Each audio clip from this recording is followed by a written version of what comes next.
అంతే తప్ప కానీ నీ మీద చర్య తీసుకోవాలనుకుంటే ఉరికిచ్చి తన్నాలంటే వాళ్ళకు ఒక లెక్క కాదు.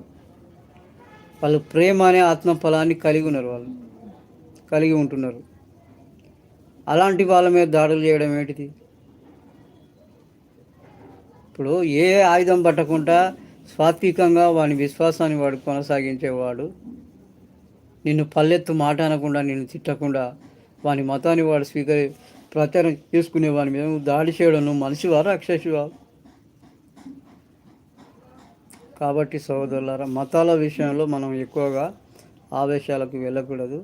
అవి మనం రాసినవి కాదు, మనకంటే ముందున్న పితరులు వాటిని రాశారు. ఒకవేళ మంచి మతాన్ని నువ్వు సృష్టించి రాయించి ప్రజలకు మంచి చెప్పాలనుకుంటే రాయండి, చెప్పండి. ఇది హైందవ మతంలో ఈ లోపాలు ఉండటం వల్ల ఈ మతం విమర్శలకు గురవుతుంది, ఇందులో ప్రజలు ఉండకుండా వేరే మతానికి పోతున్నారు, వీటిని మనం ఖండిద్దాం, వీటిని నిర్మూలిద్దాం, నిజమైన దేవుని ప్రేమ ఏంటిదో ప్రజలకు చెప్దాం అనే కోణంలో పనిచేసే వాళ్ళు